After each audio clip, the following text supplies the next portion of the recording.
From County Stadium in Milwaukee, our second in a three-game series featuring your Milwaukee Brewers and the St. Louis Cardinals. Welcome back to County Stadium. Matt Vasgersian, Bill Schroeder, the Mark McGuire Traveling Road Circus. But before we get to that, let's pause for tonight's national anthem. Well, Mariah Carey's got nothing on Miss Nan Teske from Maui, as a matter of fact. Tonight's national anthem coming from way overseas, a nice version, and we are ready for tonight's Game 2 of this three-game series between the Brewers and the Cardinals. Last night, it was a Brewer win as they even up their series season record against the Cardinals to 3 wins and 3 losses. Steve Woodard had it working yesterday. He had a great start against the Cardinals 2 starts ago. He's now won 6 consecutive decisions. And the defense for the Cardinals a bit lacking. 3 unearned runs early in the ball game gave the Brewers an early lead. 2 by Fernando Tatis, the third baseman just newly acquired.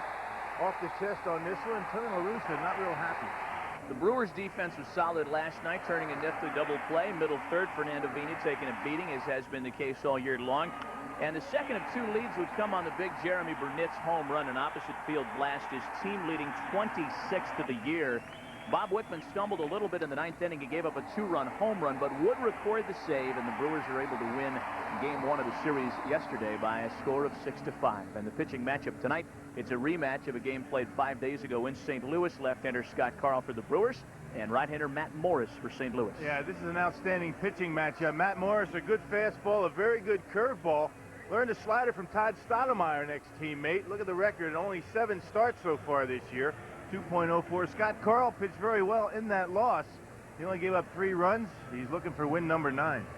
We had some inclement weather earlier today. It canceled batting practice, disappointing some of the fans who showed up early to watch Mark McGuire lose some baseballs into the bleachers. They'll have plenty to watch shortly as the Brewers and Cardinals are ready to tee it up here tonight in the second of a 3-game series. Stay with us. The starting lineups and the opening pitch coming up right after this. Welcome back to County Stadium. A bit overcast tonight as we set to begin the second of a 3-game series between the Brewers and the Cardinals. Inclement weather earlier today canceled batting practice. A lot of fans that showed up early a little disappointed at that result. But we've got baseball as scheduled tonight. Scott Carl against Matt Morris on the mound. This is how Tony La Russa, in his 3rd year in St. Louis, aligns his Cardinals tonight. Pat Kelly, the former Yankee, leads off at second base. He's followed by center fielder Ray Lankford back in the lineup tonight after an ejection yesterday.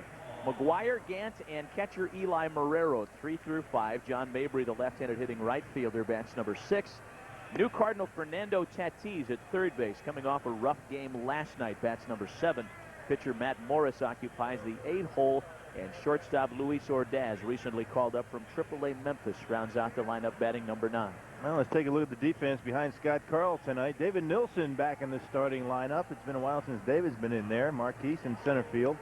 Burnett's the big home run hero last night in right field. Cirillo, Loretta, Vina, and Jaha, same infield as last night. Battery tonight, Mike Matheny behind the plate, and Scott Carl looking for his 9th win of the year. Scotty at 8-5, 3.90 ERA. He's been sitting on 8 wins for his last couple of outings. Looking for number 9 tonight to join Steve Woodard as becoming the first 2 Brewer 9-game winners this year. Scotty's last start came against the Cardinals in St. Louis. Had trouble in 1 inning, but pitched well overall. Not well enough to beat his opponent that night. Same guy he faces tonight, right-hander Matt Morris, who won that matchup 3-2.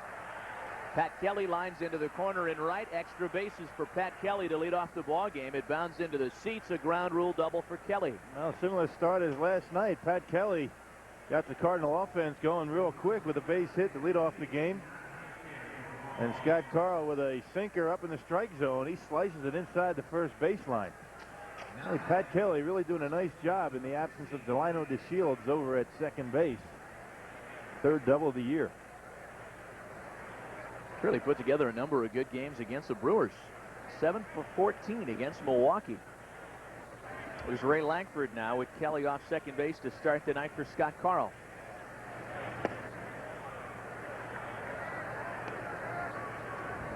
Lankford at 283, 19 home runs, 65 runs batted in.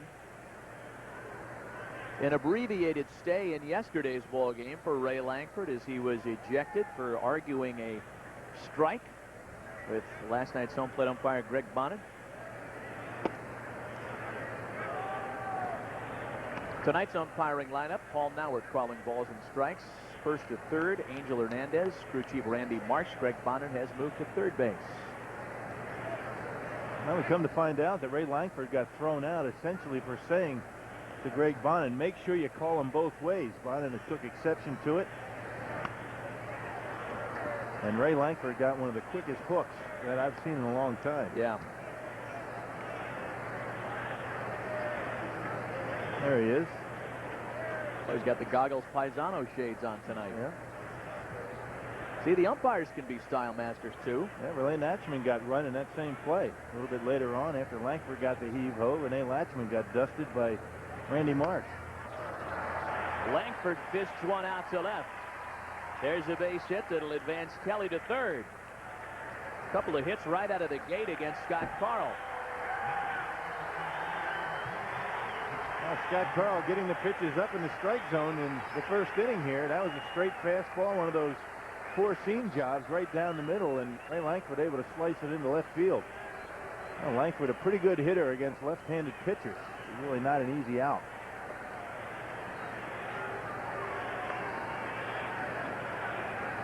Here's Mark McGwire now. Big Mac was 1 for 4 yesterday, double to left. A ball that just missed getting out of the ballpark for his 46th home run of the year. McGwire's been sitting on 45 ever since earning number 45 against Mike Myers and the Brewers last week in St. Louis. Yeah, an 0 for 22 stint for Mark McGwire. Hasn't homered in 22 at-bats.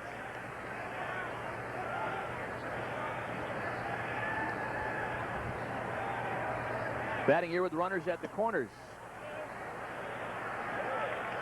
Everybody's been impressed with McGwire this year, in particular his batting coach and former teammate Dave Parker said earlier this year, quote, right now it doesn't matter what they throw him. I categorize him as the 8th wonder of the world.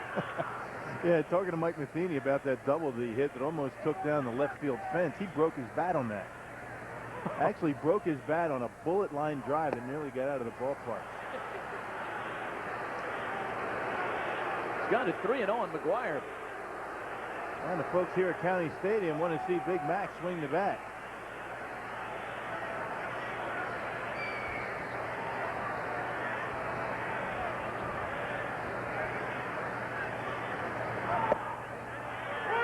There's strike one. It's amazing anybody can see anything with all the flash bulbs going off in the grandstand. There's Dave Parker. Not a bad hitter in his own right. One of Phil Griner's teammates with the We Are Family Pirates teams. Little check over to first base of Langford. We've talked about it last night. We talked about it in St. Louis. The number of flash bulbs you see going off in the ballpark every time McGwire has a pitch delivered to him. And it's because he hits home runs once every 7.76 at-bats this year. An unbelievable ratio. Big swing and a miss there. 3-2. Well, Scotty going right after him. And Mark McGwire swinging right through a pitch that normally he's going to hit pretty well. He likes the ball down in the strike zone. That's exactly where it was.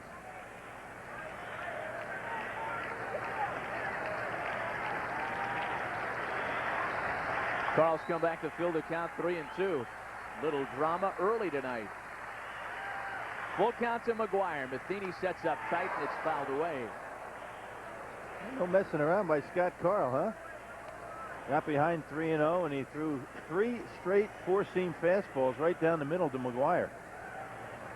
Carl's actually been able to handle McGwire. A couple of years of head-to-head matchups while McGwire was in Oakland. 4 singles against Scott Carl, all Mark McGwire has under his belt.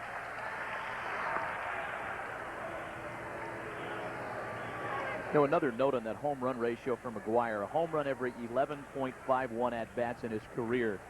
That's the lowest ratio in Major League history, outdoing Babe Ruth's old mark. There's ball 4 to McGwire. That'll load the bases now. Still nobody out.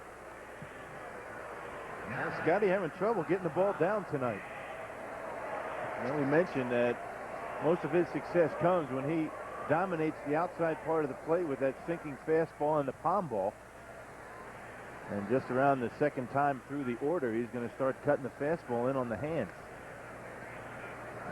Scotty certainly doesn't have the kind of velocity that he can work up in the strike zone. Kelly, Langford, and McGuire third to first against Scott Carl. Nobody out, top of the first. We're just underway, and Scotty's in a heap of trouble. Ron Gant, the batter now, and he takes strike one.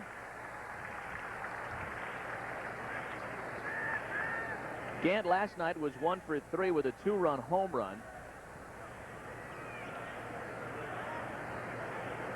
17 home runs by Ron Gant now, and that matches his total from all of last year. Big swing and a miss there. Now there's that palm ball. He gets ahead in the count. He's able to go to that off-speed pitch. When he's behind in the count, he can't use it. Ron Gant way out in front. You got to throw Ron Gant away and soft stuff. Anything up and in, he's going to get a good swing at.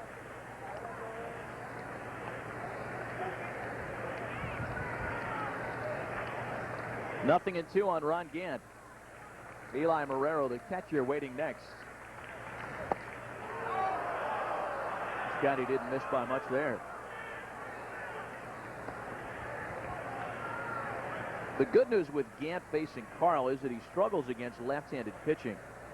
That's another palm ball just off the outside corner. Well, that one could have gone either way. Yeah, good pitch on 0-2. You're going to miss off the plate when you're that far ahead in the count. Ball and 2 strikes. Carl working out of the stretch once again. Kind of variation of the same theme there, and missed outside. 2-2. Again, Gant has had some struggles against left-handed pitching this year. If you take a look at the on-deck hitter, Eli Marrero. He only has 14 hits against left-handers. However, 5 of the 14 have left the ballpark.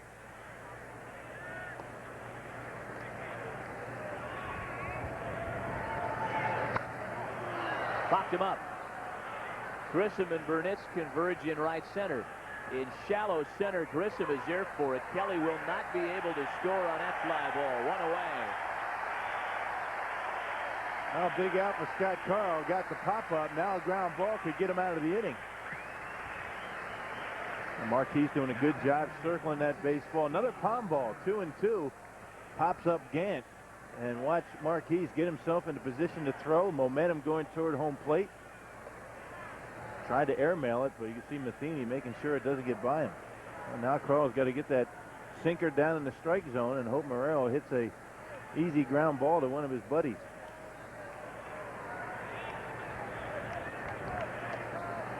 Here's Eli Marrero now. He was hitless 0 for 3 last night against Steve Woodard and company.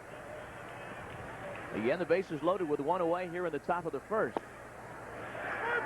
But the bullpen was particularly good last night. Again, Kelly, Langford, and McGuire third to first. The middle guys, really, when you want to narrow it down even more.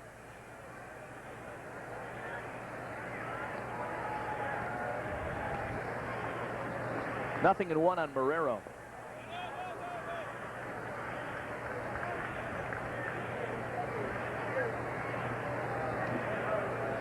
Scott Carl's been outstanding since the All-Star break. Hadn't really had the results in terms of wins. But since the break, he's 2-1 with a 2.14 ERA. And in large part because the Brewers have not been able to score a lot of runs on a consistent basis. Scott has really pitched well enough to win quite a few of those starts. Marrero grounds to second. That could get him out of the inning. Vigna for 1 himself, and indeed the Cardinals load him with nobody out. But Scotty Carl shuts the door. No damage done in the first. Another big crowd at County Stadium likes the result. To the bottom of the first, Cardinals 0, Brewers coming to bat. A nice magic act by Scott Carl at the top of the first. The Cardinals load the bases, but Scotty shuts the door. No damage done, top 1. And it's time for the Brewers to take some swings against right-hander Matt Morris. Here's how Phil Garner aligns the Brewers tonight. Fernando Vigna to lead off as per usual atop the lineup card at second base. Mark Loretta at shortstop bats in the 2 spot. Jeff Cirillo's hit in 8 straight ball games. He bats third at third base. Jaha, Burnitz, and Grissom batting 4 through 6. Jeremy with a big night last night. David Nilsson will make his first start of the homestand. He'll be in left field batting number 7. Mike Matheny and Scott Carl round out the lineup for the Brewers. Well, let's take a look at the defense behind Matt Morris tonight. Gant, Langford, and Mabry in the outfield. Tatis, Ordaz, Kelly, and Big Mark McGuire at first. And he'll be caught by Eli Marrero tonight. Big Matt Morris, right-hander, a first-round draft selection by the Cardinals back in June of '95. 6'5", 210, 23 years old. He will turn 24 on Sunday in a true twist of irony. Fernando Vina grounds to Ordaz, and there's one away to start the ball game. But in a true twist of irony, Matt Morris turns 23 the same day Scott Carl turns 27, which is this Sunday. How about that? Well, you see the last start we were talking about. It was a win. Can't get much better than that. 5 innings pitched, only 1 earned run, 1 hit by Milwaukee. Walked 4, struck out 4. Very good curveball. Likes to get ahead with the fastball. He throws that around 90, 91 miles an hour. Then he tries to put you away with that hook. Here's Mark Loretta now. Loretta was 2 for 5 with an RBI last night. He's run a hitting streak to 5 straight. Now, the Brewers have just gotten tremendous productivity out of the top of the lineup card when they aligned with Vina, Loretta, and Cirillo right out of the gate. It has really been met with good results. 1-1 to Mark. Now, there's a good look at that curveball. Matt Morris has what I would consider as close to a Bert Blyleven curveball that we've seen in quite some time. He's got a good sharp break on it. Goes straight down. Not a whole lot of left to right break on the curveball.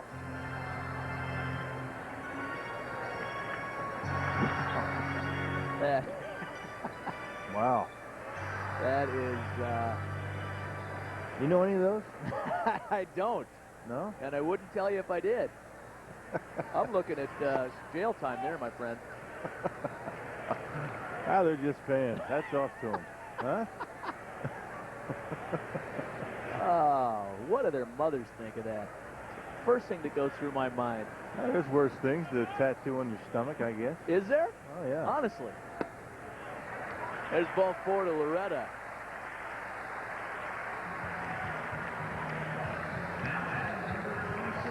So the Brewers have a 1-out base runner in the bottom of the first. Jeff Cirillo, the batter now.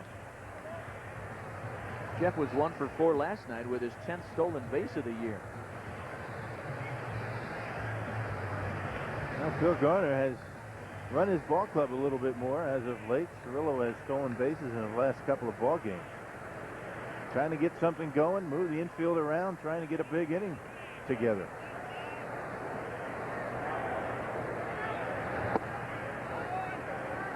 Morris starts him with a fastball that misses inside. And you mentioned how the top of the order has been doing the job for the Brewers, particularly in the last month or so. Vina, Loretta, Cirillo have been a very good combination for Phil Garner. Tinkers around with that 4th and 5th slot quite a bit. Whoever's swinging the bat better.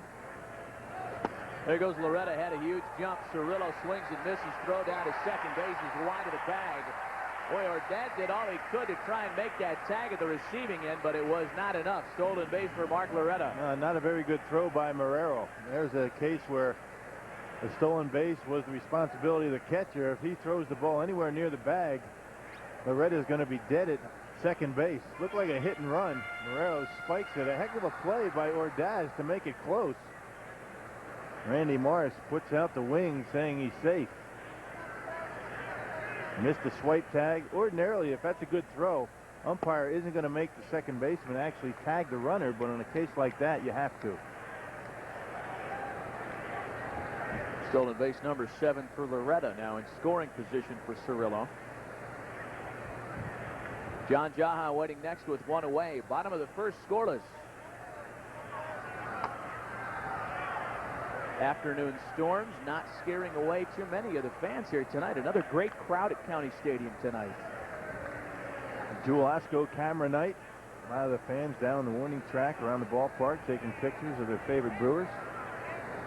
You always wonder what that rain's going to do when it rains between 3 and 5 o'clock in the afternoon, but it didn't scare anybody away tonight. A lot of people disappointed, as you mentioned in the open. No batting practice. Curveball is popped up. McGuire calling for it off of first. And there are 2 gone. On the back of your mind, you have to think about that curveball with 2 strikes, and he's got a good one. Even if you're looking for it, it's a tough pitch to hit. And he throws that for a strike. It makes that fastball all that much more effective. Jaha was 1 for 2 with an RBI last night. He was on base in 3 of his plate appearances. Drew a couple of walks last night. And slowly but surely, Jaha's starting to come around. Been a tough road this year. Been a tough 2 years for Jaha, for that matter. Trying to pick up Mark Loretta with 2 away in the first inning. It takes a fastball in for a strike.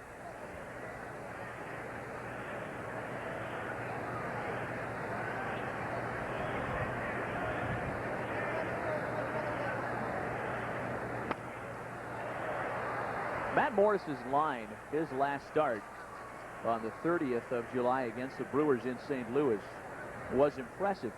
Just 1 earned run on 1 hit in 5 innings of work. Well, a few people were kind of surprised that he got the hook when he did after 5 complete.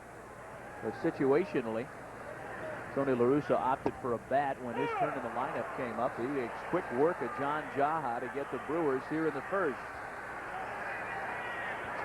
Nothing comes of the 1-out walk. We head to the second, scoreless. At 7 o'clock right here on MSC, the Brewers and Cardinals will wrap up this homestand. It will be the finale on the homestand, the last of the series. Tomorrow, 7 o'clock right here on MSC.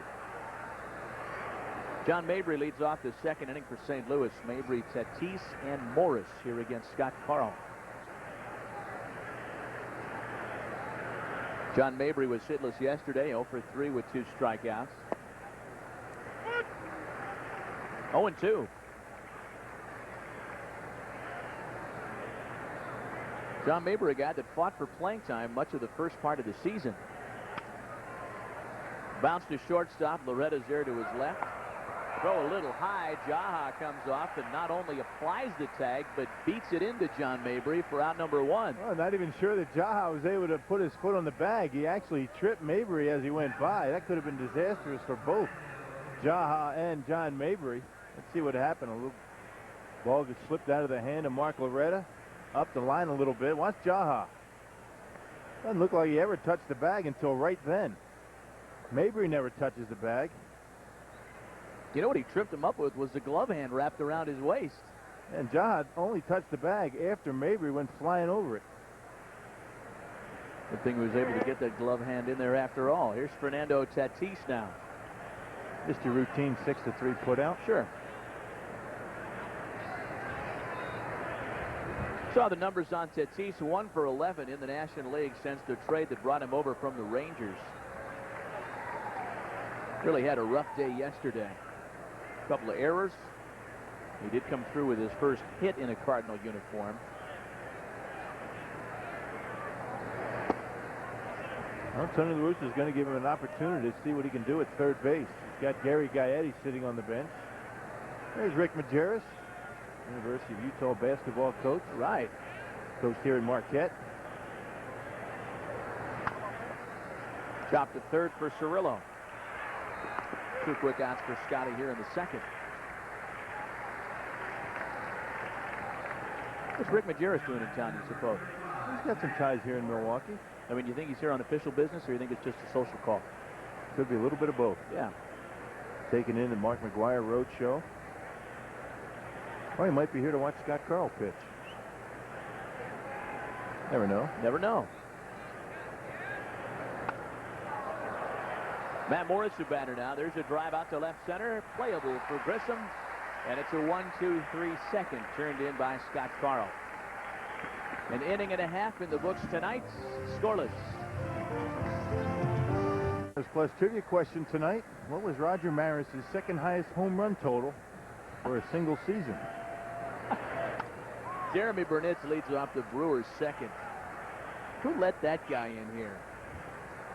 Look at the beak won't stay open. He can't see out of his beak, so he's got to hold it open with his hands. Oh, man. Roger Maris's second highest home run total in a season. Mm-hmm. I don't think he hit over 50 after the 61 and 61, and he may have moved on to the Cardinals when that second highest total occurred. I'm guessing by the visual hint we had there. Burnett hits a bomb into right center. That's going to carry Mabry back to the fence. Langford there for it now. One away. Well, he got all that one. Unfortunately, got underneath it. And the wind blowing in, straight in from left field, that held that ball up just a little bit. Well, Burnett's starting to swing the bat very well again. When that guy gets hot, look out. Carry the ball club for a while. One away for Morris. Marquise Grissom, the batter now. Little tapper out to second. Kelly's on for it. 2 quick outs for Morris. That was Marquise Grissom who got the only hit against Matt Morris in that start in St. Louis. Base hit to right field. I mentioned that Matt Morris making only his 7th start on the season. That's why he only pitched 5 innings in that start in St. Louis. Really hasn't been able to work his arm up to pitch 8 or 9 innings. I'm sure he's going to work up to that as time goes on. For David Nilsson now. For Matt Morris, this is his 7th start of the year and his 6th since coming back off the DL on July 10th. Lost nearly 3 months of his season with a strained right shoulder. One of a couple of really difficult setbacks for Tony La Russa's pitching staff this year. Donovan Osborne has spent significant time on the shelf. Alan Venice still not back in the rotation. He hopes to pitch by the end of the year. Been a tough year. Yeah, lost Andy Venice last year to free agency. And very difficult when you're missing 4 of your starters from a year ago.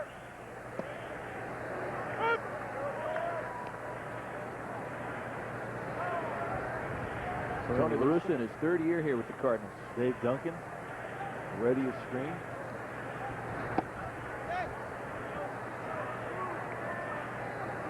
Full count now, 3-2 to David Nilsson. We mentioned David's making his first start of the homestand here tonight. Been banged up a bit, had been listed as day-to-day for the past almost week. Back out there to start in left field tonight. David had a couple of things going on when he was in the St. Louis series. Dove for a baseball down the line and stretched his shoulder out a little bit. Then the next night he got hit by a pitch. A couple of different things keeping David out of the starting lineup. Lined out to right. That'll drop in for a 2-out single. That's the Brewers' first hit of the night against Matt Morris. Well, that's the thing that David's been doing the last 2+ weeks. Getting that head out and pulling the baseball with authority. David Nilsson swinging that new bat, kind of by chance. We talked about it a while ago.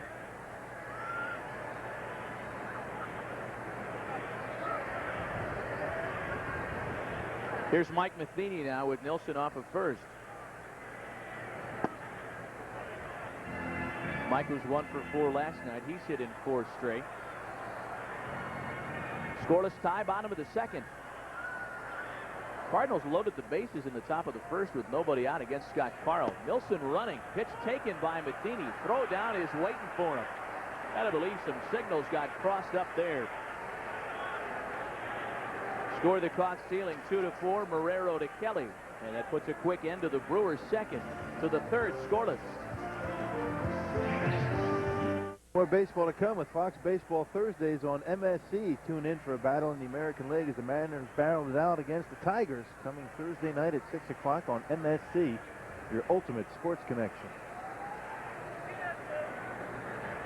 Scoreless as we head to the 3rd. Luis Ordaz leads things off. He's followed by Pat Kelly and Ray Lankford. Luis Ordaz hitless yesterday, 0 for 3. Called up from AAA Memphis after the departure of Royce Clayton.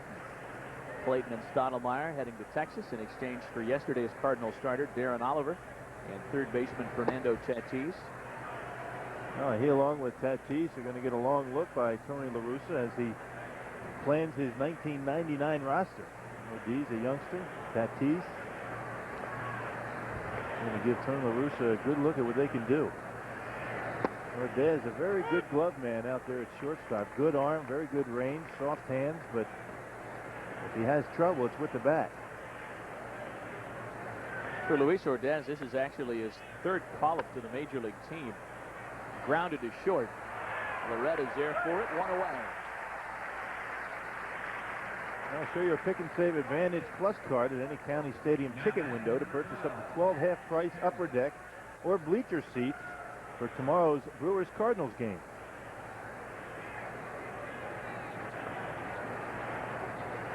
One away for the top of the order now, Pat Kelly. Some of those Miller Cap giveaway hats that we gave away last homestand.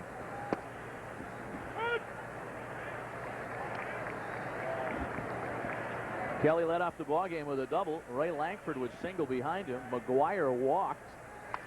Bases were loaded against Scott Carl with nobody out, but he got out of trouble. Line drive hit right at David Nilsson for out number 2. Now batting number 16, Ray Langford.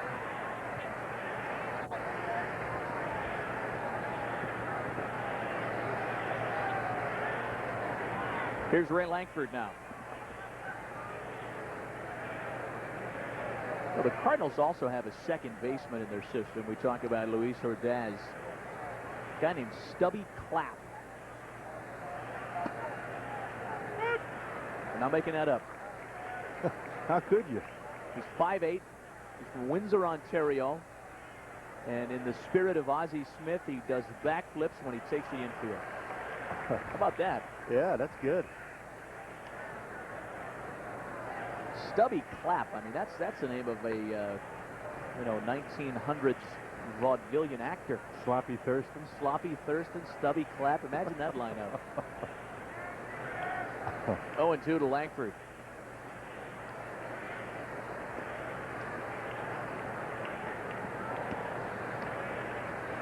Good second half hitter, and this year is no exception. 348 with 8 home runs and 25 runs batted in since the break. Here's the 1-2 from Carl. Well, Ray Langford had a career year last year. After missing the first 3 weeks of the season, put up some big numbers. 98 RBIs. Was rewarded during this season with a nice contract extension. Good ball player. Hits lefties very well, as we saw in the first inning. He got a base hit off Carl. Langford lines to left. Nilsson is under this one. And it's another 1-2-3 inning by Scott Carl. He's retired 8 in a row after loading the bases in the first. To the bottom of the third, scoreless. 28 home runs was Roger Maris' second highest home run total for a season. Well, 39 in 1960. All right, then. That's a good year. The year before he hit 61, he turned in 39. Yeah. All right. Well, neither one of us was close to that, were we? 100 home runs in 2 years. Pretty good couple of seasons. Mike Matheny leads off the Brewer third.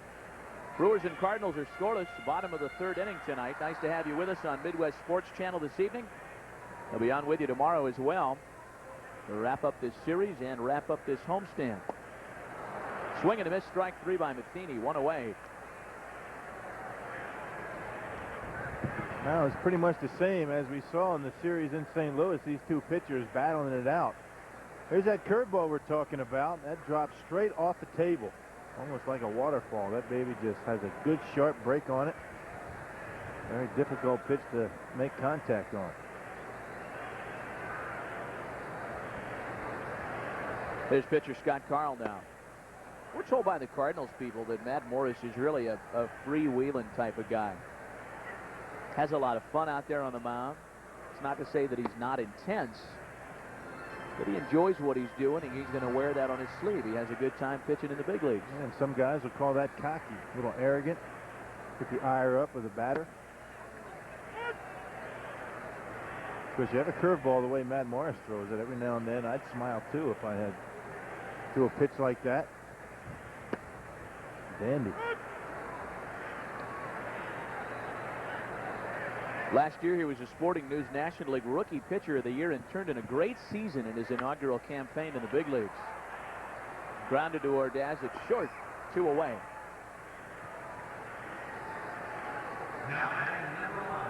He was tops among all rookies in ERA, strikeouts.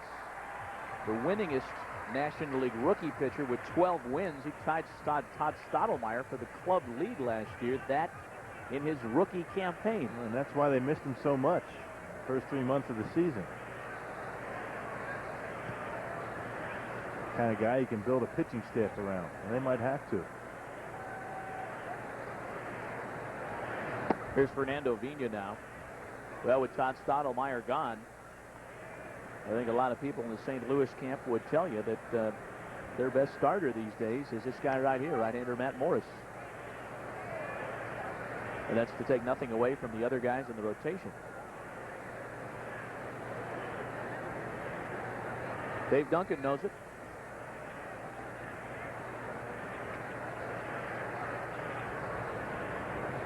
Fernando backed out on Matt Morris, and Fernando thought he was pitching a little bit too quick, stepped out, checked his rhythm up, and Matt Morris turned the favor and held the ball on Fernando that time. Well, gamesmanship going on out there. Popped into right field for John Mabry. And it's a 1-2-3 third, turned in by Matt Morris. Both starters cruising right along through the first third tonight. We head to the fourth, scoreless. This weekend with the Minnesota Thunder, tune in as they take on the Seattle Sounders coming up Saturday afternoon at 1 o'clock on MSC, your ultimate sports connection. Mark McGwire leads off the top of the fourth inning for St. Louis. McGwire, Gant, and Marrero here for the Cardinals. Scoreless through the first 3. Scott Carl got out of big-time trouble early. He walked McGwire to load the bases with nobody out. And then retired Gant on a pop-up, turned a double play on Eli Marrero, and sat back down with a 0-0 scoreboard. McGwire pops up. That one's going to get into the seats. I see McGwire just a little bit late, just a tick late on that Carl fastball tonight. I mentioned Scotty's handled him fairly well in his career. Only 4 base hits, all singles. And we see Mark McGwire, the first player to hit 42 home runs before August 1st. Number 44 put him into the record books in Cardinal franchise history. It is 44th at the end of July at Colorado. Past Johnny Mize to establish a new single-season home run record for the Cards. That one is yanked into the corner. McGwire's aboard. Nilsson brings it back in. McGwire heading for second. Throw to second base is not in time to get him. That was going to be close at second. A sheepish grin on the face of Mark McGwire. Oh, man. That was a heck of a slide by McGwire. A little bit of subterfuge by the big man. Not just all power. Gets out in front of that Carl fastball, hooks it down the line. Looked like Nilsson was going to have a play on him, and he certainly did. Now watch McGwire. He doesn't really come in straight, fools Fernando, and able to slide in safely. Nice job by McGwire getting in there. Oh, Fernando dropped the baseball. Never even saw that.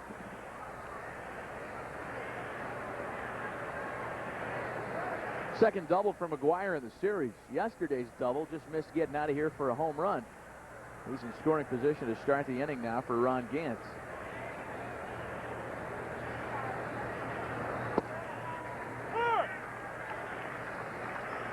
You know, Mark McGwire's still a guy that has fun playing the game as well. As trying as this season has been for him, trying to accommodate all the requests for his time by media and fans. And deep down, he's still having a good time out there.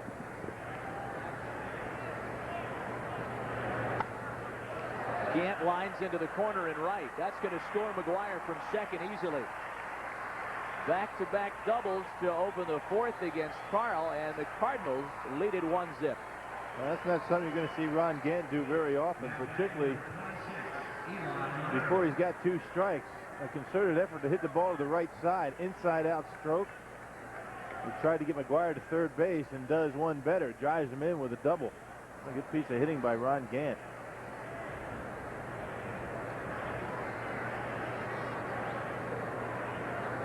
Ron Gant's third RBI of the series.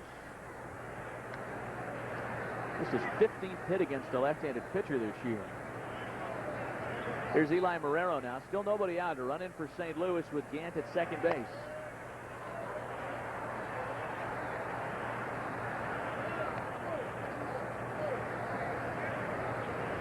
You know, as this McGuire mania continues to sweep across the world of Major League Baseball, we've spoken before about this bogus autograph situation that's going on right now in Missouri and elsewhere.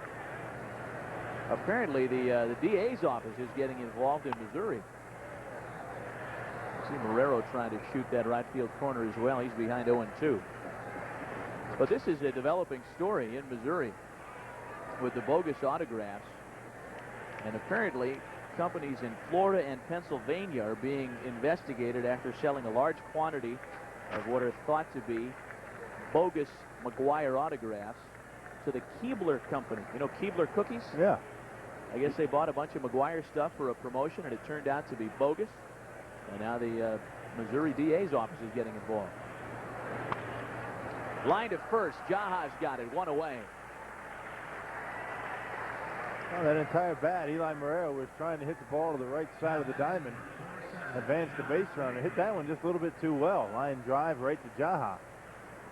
And yeah, fraud is a very serious crime. Particularly when you're talking about Mark McGuire and the high price that people, I would imagine, will pay for a Mark McGuire autograph, particularly this year. And he has been incensed by it. He is really outraged at what's happening out there. 1 away. John Mabry, the batter.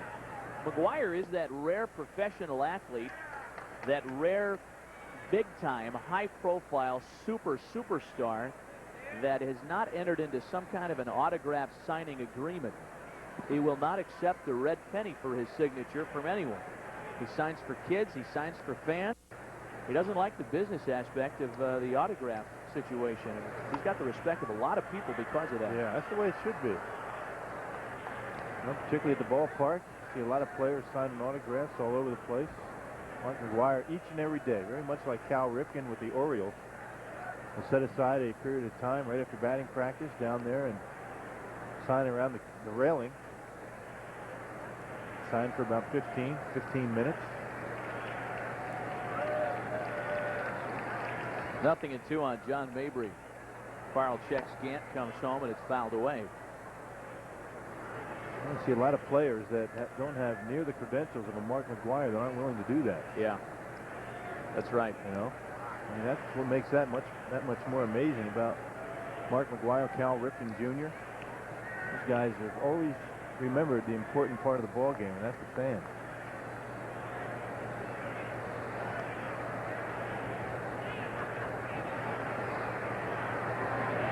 Well, you can talk about how guys like Mark McGuire are good role models for fans and kids, but how about for other players? They're teaching you how to do it the right way. Said Dennis Eckersley recently, quote, "There's no one with him. He's alone in a class by himself. The best power hitter I've ever seen around. None of this surprises me." Talking about the chasing of Roger Maris. Well, nobody's seen Mark McGuire more than Dennis Eckersley. Days with the Oakland A's. Pitched with St. Louis last year. Watched McGuire for the second half of the season. He understands his role and his, the things that he do, the impact that has on the entire game of baseball, not just him. Mabry throws the bat out there on a foul tip. Ben Bauman, please report to the Fan Assistance Center. Ben Bauman, please report to the Fan. Stays 1-2. The old Tony Oliva throwing the bat at the baseball. Got fooled, pitch off the plate. I remember Tony Oliva doing that a lot with the Minnesota Twins, but Tony Oliva got base hits doing that. Boy, that's a skill.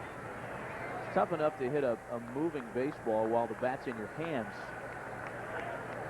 Well, just trying to get a piece of it, give yourself another chance. Still 1-2 on John Mabry. A couple other scores to post for you, and as is always the case, we'll have a complete check of the scoreboard later on. Cubs are hosting Arizona once again tonight down at Wrigley, and they're in the midst of a scoreless tie in the 5th. Mabry bounces to the right side for Vigna. 2 away. Gant takes third base. Now batting number 11, Fernando Tatis. Houston is at Florida tonight once again, and rain has prevented those two teams from even beginning that ball game. Astros and Marlins scoreless. Everybody sitting in the clubhouse waiting for the rain to dissipate.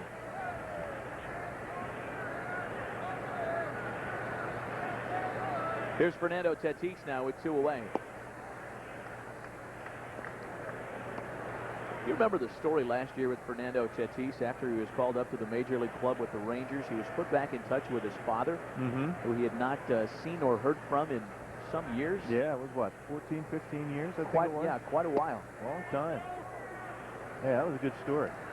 And apparently his father had lost track of Fernando. Fernando had lost track of his father, but just by casually following baseball, father learned that his son Fernando was called up to the major leagues, and he finally knew how to get a hold of him. And the two were put back in touch. 2-1.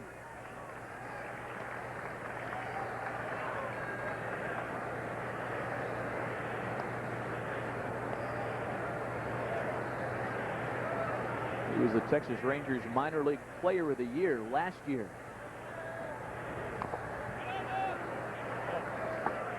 Tatis not a real big guy. You take a look at Ron Gant at third base. Well, he's got some power. Give him a pitch up in the strike zone, and he'll give it a ride. You saw last night that some of his problem, in part, is defense. Made 2 errors yesterday.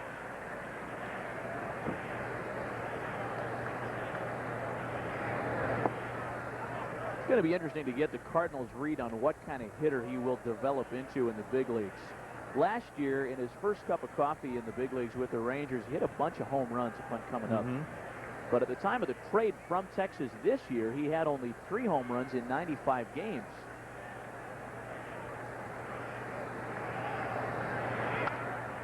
Three-2 pitch to him, line to the center. It drops in front of Grissom. It scores Gant from third, and it makes it 2-0 St. Louis. Yeah, Scotty tried to come up and in with a cut fastball, left it out over the plate. Tatis hit it pretty hard to center field. Well, he tried to get that ball in, leave it out over the plate. Tatis hit it well. Marquise unable to catch up to it. Ron Gant strolls on in with the run number 2. Fernando Tatis with his first RBI as a National Leaguer. Makes it 2-0 St. Louis now for the pitcher, Matt Morris.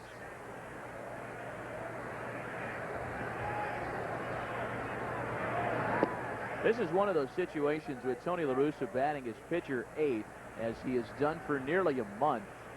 It leaves him open for second guessing. Certainly there's 2 sides to every equation. Should Morris record the final out, he's got his shortstop starting off the next frame.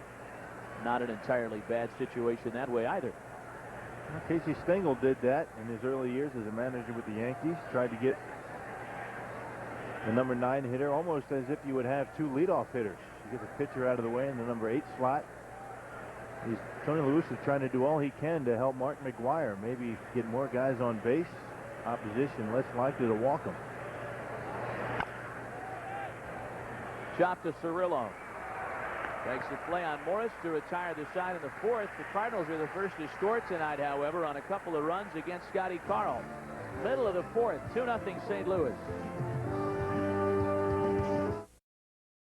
Another big crowd on hand here at County Stadium tonight, having a ball as the Brewers do battle with the St. Louis Cardinals for the second straight night here in Milwaukee. Matt Morris takes the mound, this time with a 2-0 lead.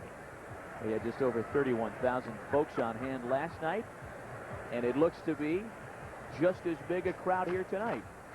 And join us in welcoming to the booth a very special guest. After everything was made official today in the big media event, the big press conference, the new president and CEO of the Milwaukee Brewers, Wendy Seelig-Priebe. Welcome, Wendy. Thanks. Congratulations on the big announcement today. Thanks. I'm glad to have it over with. I know I was talking to you guys a couple weeks ago when my father was named commissioner, and there's been a lot of anticipation about this, so I'm glad to have today behind us. Now, we asked you this last time you were up here, and probably unfairly so because nothing had been made official yet. Is this going to be a stay-the-course type of transition with you assuming the top position in the organization now? Do you have your own set of plans? What can fans expect? Well, I have a goal that I didn't have today at the press conference, because I understand, Matt, that your fan club is out in the right field bleachers tonight.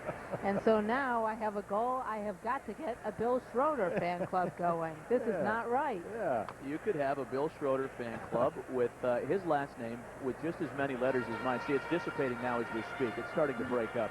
You could get, 5, 6 middle-aged women with black grease paint to rub his last name across their bellies. We could stand them side by side. We appreciate your thoughts on it. We'll get back to you, Matt. This is going to be my input now. Now, these are the same type of inane suggestions that Bud used to have to field from me, and now they're going to be directed your way. You don't seem amused by that at all. Well, what can I tell you other than we'll take it under consideration and we'll get back to you on it. I think we'll come up with a fan club, Bill. You and I. Yeah, I think and we really don't need much of Matt's help, do we? No, I never do. Grounded to third. A good play by Tatis to retire Loretta for out number 1. Wendy, does it mean anything to you now that you're president of the Brewers? You're the first woman president of a Major League Baseball team?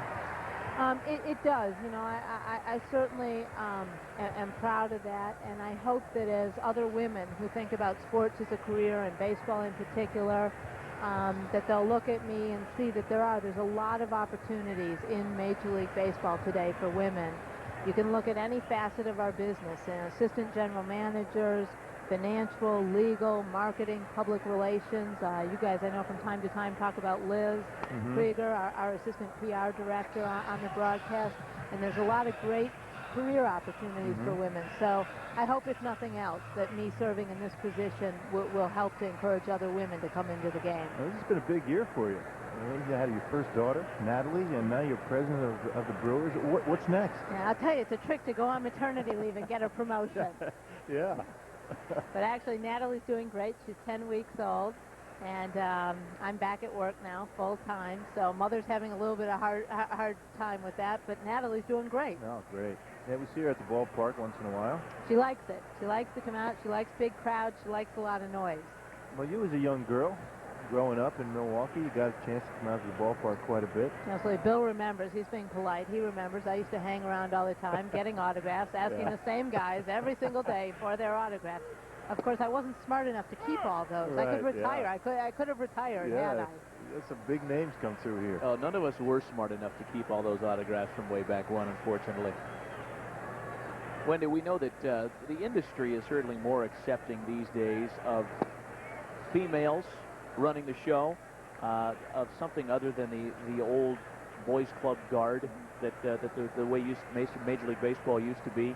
It's still got to be somewhat of a challenge for you, however, to walk into those owners' meetings as the only female now as the president of a club. Yeah, I think really the challenge used to be, it wasn't so much a gender issue, but the question was, if you hadn't played the game, how could you possibly know how to develop a ball player, how to market the game, how to broadcast? And I think today, as a lot of industries, we've become much more sophisticated, much more specialized, and it's a good thing because it's opened up opportunities for people like me that had limited athletic ability. John Jaha, the batter now with 2 away. Is there one with the bases empty. Is there one thing you can think of right off the top of your head that you want to do right away as president? Well, I think the most important thing to us, and it's a continuation, but I think the most important thing from my perspective is the continuation of the development of Miller Park.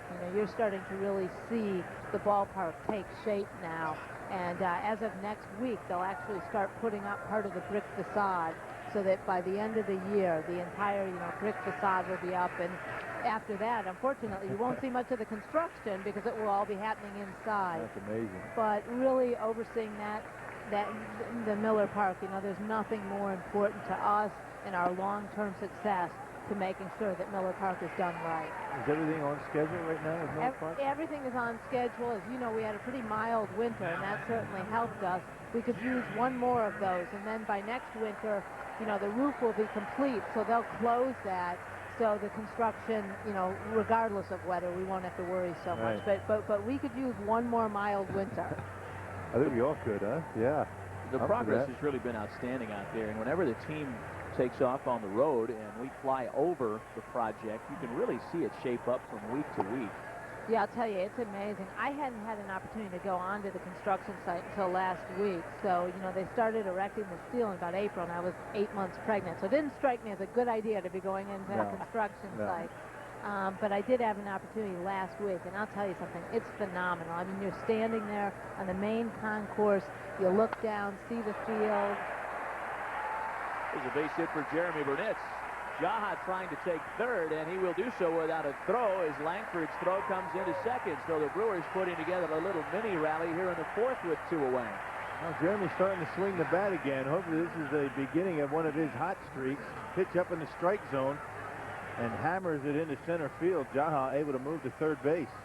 And Marquise Grissom with an opportunity with 2 outs.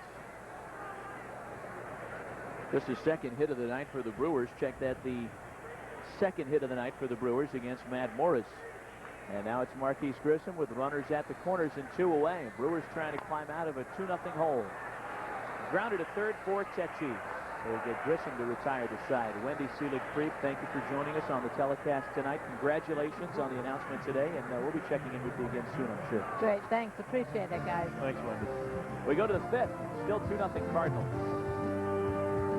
Saturday, August 22nd is Lay's Pick and Save Lunch Bag Night. See the Brewers take on the Padres, plus the first 12,000 kids 14 and under receive a cool Milwaukee Brewers insulated lunch bag. That's all compliments of Lay's potato chips and Pick and Save. Call 933-9000 for tickets. Luis Ordaz leads things off here in the 5th inning for the Cardinals. Cardinals on top of the Brewers 2-0. Matt Vasgersian back with Bill Schroeder. Producer-director Gary Kirby with us tonight. And a cast of upwards of 30,000 fans. A nice night for baseball. The rain has dissipated. We had thunder showers throughout the area all afternoon. We're expecting more of the same tomorrow afternoon. Hopefully, as was the case tonight, Mother Nature will smile on us come game time tomorrow as well. A very interesting conversation with Wendy Seelig-Creep, and a couple of things I wasn't aware of regarding Miller Park. I'm going to put the brick facade up outside before everything else is finished. The roof is going to be on before everything else is done. I wasn't aware of that. I didn't know that. I'm sure there's a lot of fans out there that found that interesting. He's privy to a lot of information. Called strike 3 taken by Ordaz.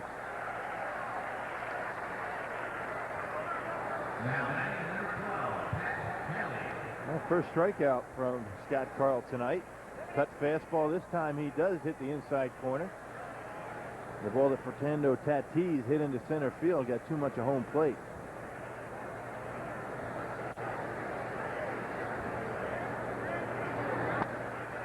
Pat Kelly now, the top of the order.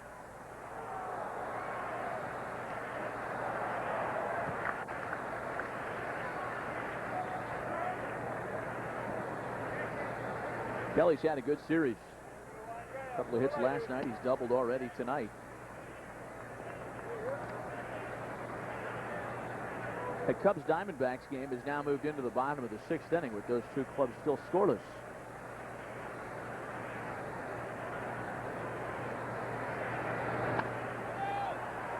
One and 2 now.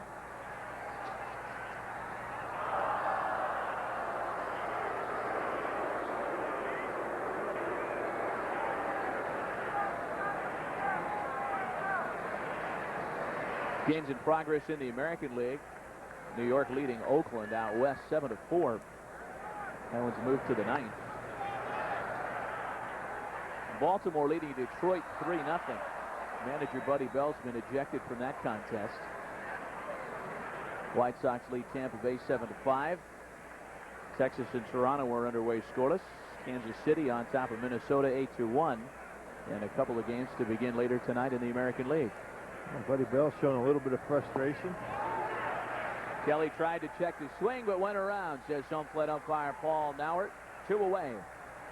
Well, Scott Carl with a good palm ball to a pretty good fastball hitter, Pat Kelly. Tried to hold up, couldn't do it. Disappointing season for Buddy Bell and the Tigers. Everybody anticipated them being right in the hunt along with Cleveland in the American League Central. Made a lot of progress at the latter part of last year, but really haven't been able to put it together.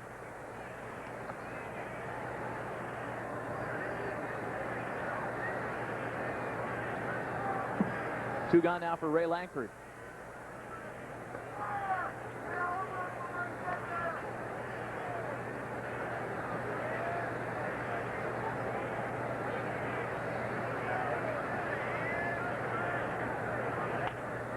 Off the fist, a little pop into short left. Loretta out from shortstop, gets there to put it away.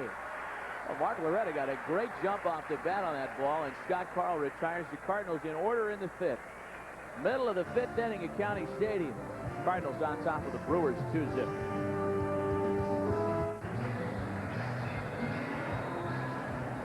There's tonight's Discover Card Payback playback, and that's Mark Loretta's catch into short left field.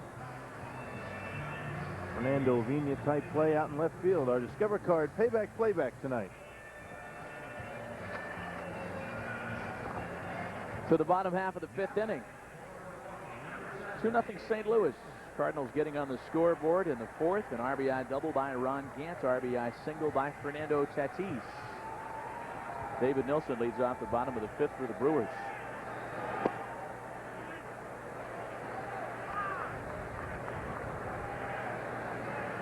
David came through with a base hit back in the second, one of two hits against Matt Morris tonight. And Morris has really done impressive work against the Brewers this year. Nilsson's second hit in as many trips to the plate, a leadoff single here in the fifth. Well, Matt Morris has stymied just about all the Brewers except for David Nilsson, hitting down the number 7 hole. Second hit tonight, this time to left field. And David swinging the bat very well tonight, and that's the way he was swinging it before he hurt himself. He hadn't slowed down much. Here's Mike Matheny now. Mike struck out to begin the third. Matt Morris in 4+ innings tonight has allowed just the 3 hits. This season against the Brewers in 9+ innings has allowed only 1 run on a grand total of 4 hits. He's turned in some pretty good starts against the Brewers in his limited time back. Yes, he has.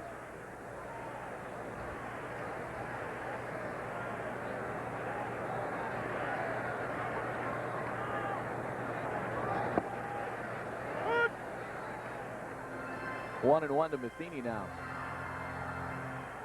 This series here against the Cardinals certainly important in terms of the standings and in terms of wins and losses. It's equally important in terms of making a good showing in front of the home fans.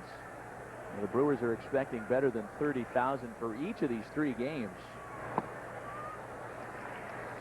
Many of the fans that are here are what you'd call first-timers, first and second-timers. A lot of fans coming out for the novelty of the McGuire home run chase. You hope they have a good time at the ballpark and come on back in the future. And so far, we can say with certainty they have. Yes, they have. At least the Brewers played well yesterday. Anytime you get a big crowd at the ballpark here at County Stadium, you just hope and pray that the team puts together a good outing, wins the ball game, and as you mentioned, get some of those fringe fans to come out again.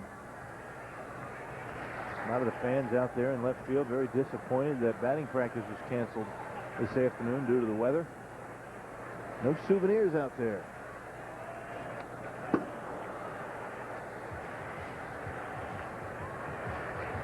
Just the opposite of last year. The Brewers struggled at home in the first half of the season. Recall the big discrepancy last season in winning percentage away from home as compared to winning here at County Stadium. The Brewers did most of their good work here at home last year. It's not been quite that cut and dry this season. Fly ball into short left center. Gant and Langford are there. Ron Gant there now for round number 1. Well, the Brewers really had a miserable time playing away from County Stadium last year. Horrendous road record. This year, a couple of games over 500 on the road, under 500 at home. And certainly Phil Garner would love to turn that around. A lot of times players have put a little bit more pressure on themselves at home, wanting to perform in front of the crowd. Can't do that. Business as usual, no matter if it's home or a road. Scott Carl, the batter, lays down a good bunt. Carl amongst National League leaders in sacrifices, only adding to his total, and is standing with that one that gets Nilsson to second with 2 away. Scott Carl has handled the bat very well, laying down his bunch this year, and gives Fernando an opportunity with 2 outs to perhaps plate the Brewers' first run.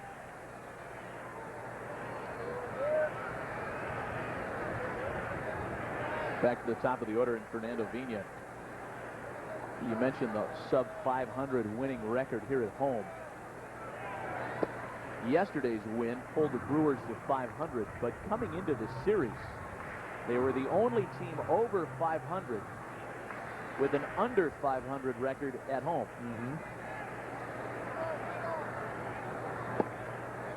The old adage is win 2 out of every 3 at home and play 500 baseball on the road, and you'll find yourself in the postseason. Yep, exactly right.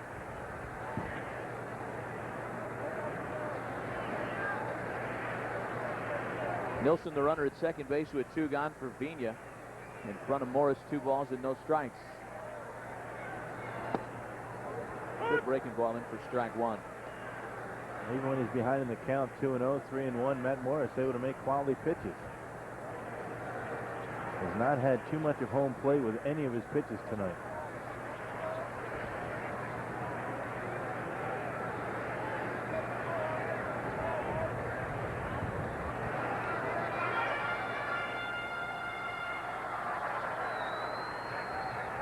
Vina doing good work on the homestand, 7 for 19. And that's coming off of a tough trip in St. Louis last week that found him hitless.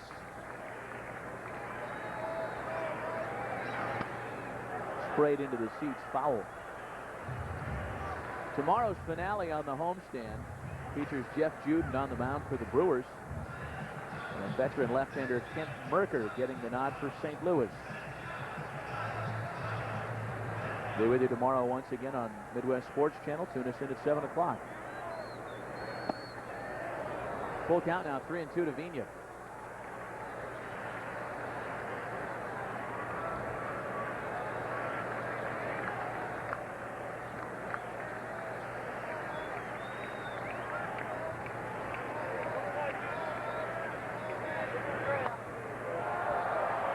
Jerked into the corner, foul. And with first base open and Fernando up, Matt Morris wasn't about to give him a cookie fastball, threw him the curveball, and Fernando hooked it foul.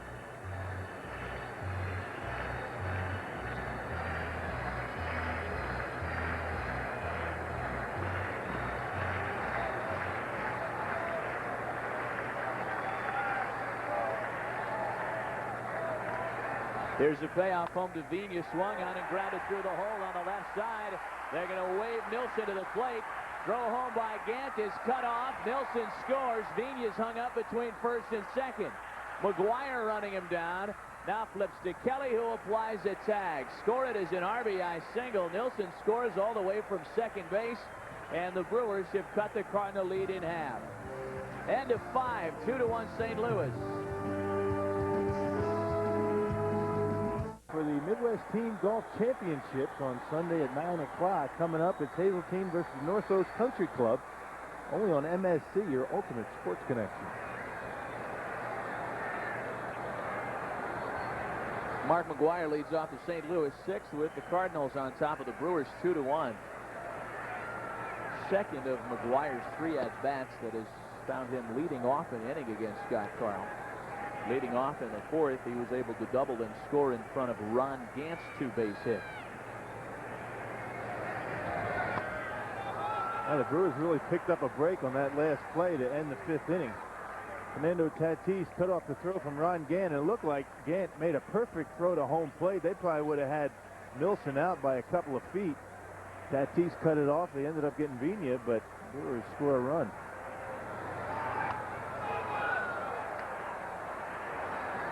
Ball and 2 strikes on McGuire.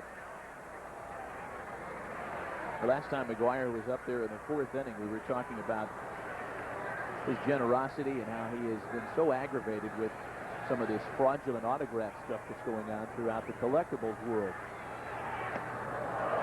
Another subject that really proves the character of Mark McGuire comes with the baseball he'll eventually hit out of here to break that record. As Masato Yoshi observed, he's a pretty big drink of water up there. He looked like Godzilla. Yoshi almost parodying himself there. Great line. Yeah. 3-2.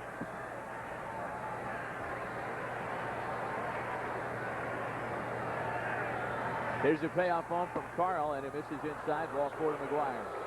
In on base in all 3 of his plate appearances tonight. A lot of pressure on the pitcher, whether you're home or on the road. Not Carl facing Mark McGuire in his friendly confines of County Stadium. Walks McGuire to a chorus of boos. So what do you do, right? Can't win.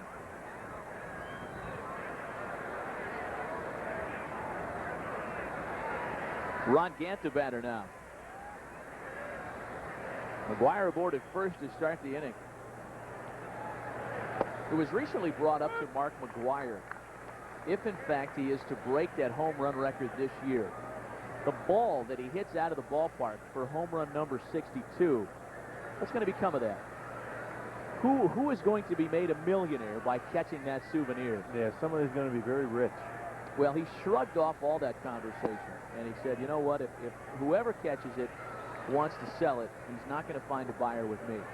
And good for him. Yeah. He said, I won't pay a dime for it. The thought being that somebody's going to try and almost extort payday out of Mark McGuire. Oh, you want your home run ball, do you? It'll cost you, you know, 75 grand or whatever obscene figure this guy's going to come up with. You hope that the person that catches this fly ball, this home run, will be decent enough to give it back to Mark McGuire, maybe ask for an autograph or a jersey. That should go to the Hall of Fame. Or to Mark McGuire himself. Yeah. Yeah, you sure hope it doesn't get in the hands of somebody that's going to try and milk a lot of cash out of it. A ball and 2 strikes on Gant. Fly ball into center field for Grissom. And 1 away for Carl in the 6th. Well, how much did that gentleman pay for the baseball that Eddie Murray hit for home run number 500? Wasn't that $500,000? $500,000. Well, now, if that ball is going to go for $500,000, how much is the ball that broke the all-time home run record going to go for? Well, you know who the guy was that paid that kind of money? That was the founder of the Psychic Friends Network, the Dionne Warwick phone deal. Come on, Pally. Dionne is your friend, and here's a check for 500 grand. Give me the baseball. Must be a lot of people dialing that number. Yeah, that's exactly what it tells you. You got money to burn. 0-1 on Eli Marrero. That's right, it was 500 grand. 500 donuts. Money to burn, so do the people calling. Yeah. Yeah. 0-1 on Eli Marrero.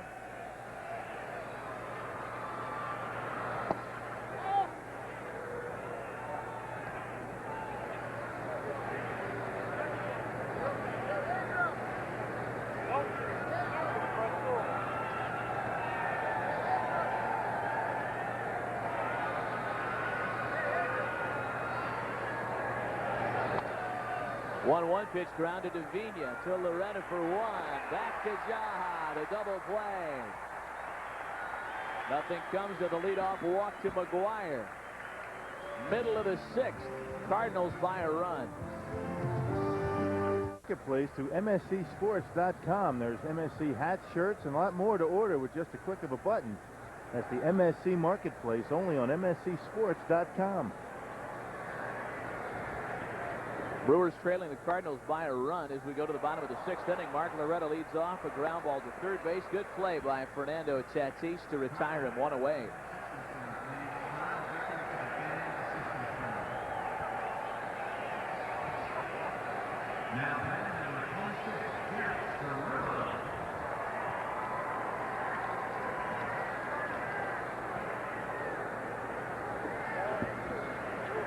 Jeff Cirillo now. Cirillo hitless tonight, 0 for 2, looking to extend an 8-game hitting streak. Got a note to pass along to you from Baltimore. We posted the score for you earlier. The Orioles lead the Tigers 4-0 through 7. Buddy Bell was ejected from the game earlier, but that's not the big story. The developing story there is that Mike Mussina has himself a perfect game through 7 innings tonight. Oh, those birds, huh? They're rolling. 2 perfect games within the course of about 2.5 months. Could it be this year? 0-2 to Cirillo.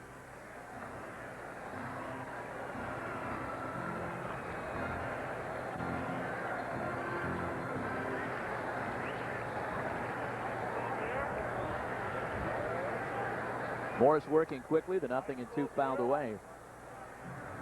It's good to see Mike Mussina really has come all the way back from getting hit in the face with line drive earlier in the season. Spent some time on the disabled list.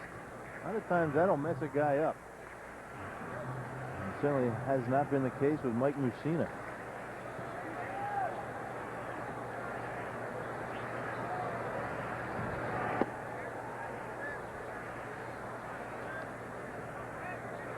Ball and 2 strikes on Cirillo. So many times you see batters that get hit, never able to step back in the batter's box with the same kind of authority. Tony Canigliaro is probably the first guy that jumps into your mind when you talk about being beamed by a hit and really, by a pitch rather, than really ruining a career. Jack Hamilton, was that who it was? Yep. Angel pitcher. He runs a restaurant these days, and occasionally still hears from angry Red Sox fans.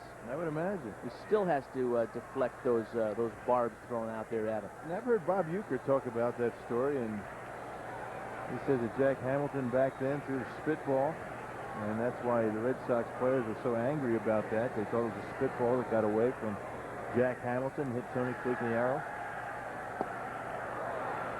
Swing and a miss, strike 3 to Cirillo. 2 away. And that's a part of that story, that Canigliaro story, that I had never known.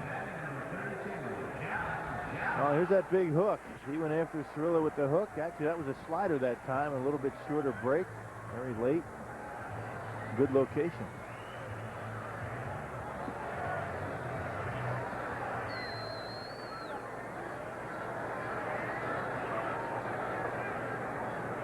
Two gone for John Jaha.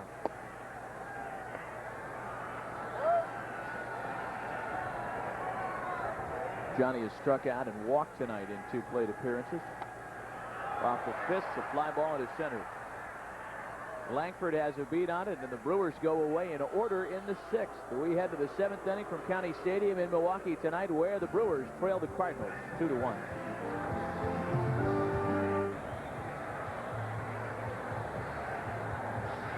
And down the stretch they come.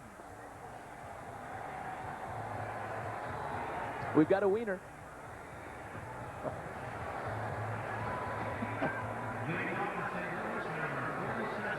The sausage race having come and gone, we are ready to pick up action here in the 7th inning.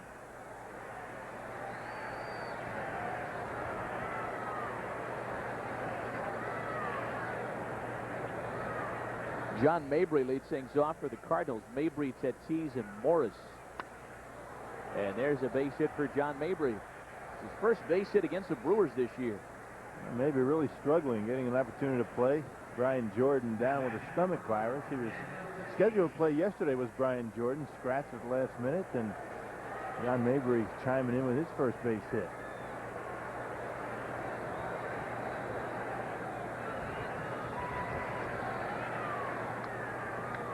So Mabry aboard now for Fernando Tatis. He singled in one of the 2 runs in the 4th. A 2-run 4th so far, holding up for St. Louis, leading the Brewers 2-1.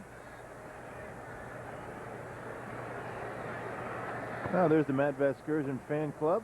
We got their names: Sarah Danek, Colleen Flaherty, Kristen and Angie Mader, and Jamie Gebhardt.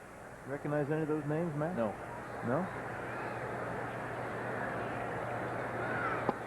One surefire way to get yourself on television. Spray paint Matt Vasgersian's name all over you. It's just, that's actually the Skurin. That's the Skurin fan club. They're missing a couple of their cronies out there. Well, the VA's gone.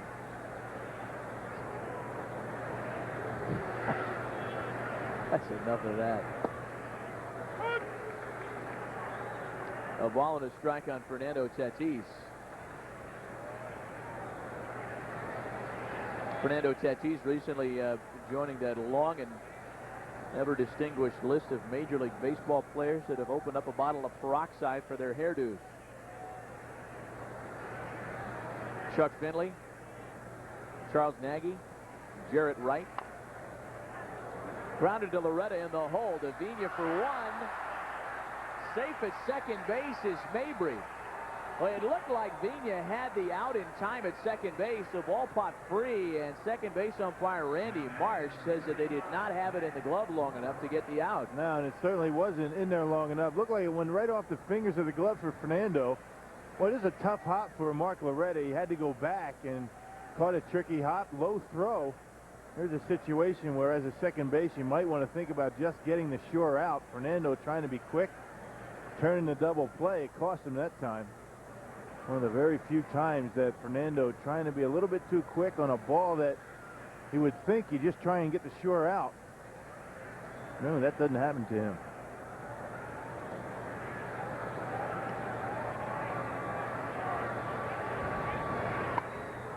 Here's Morris now. Grounds the bunt back to the pitcher. The throw to third base is in time to get the lead runner. Mabry retired on the play. Good aggressive defense by Scott Carl. Well, Cirillo, recognizing the fact that the pitcher was running and running all that well, tried to get the double play. That happened to the Brewers yesterday. Steve Woodard bunted into a double play with runners at first and second. And Matt Morris running down the line. Really didn't slow down all that much. A lot of times when a base runner sees a throw go to another base, you slow down and nap a little bit, and that's when you can get the guy doubled off. So scored as a fielder's choice play that puts Morris aboard now. And it's a shortstop, Luis Ordaz.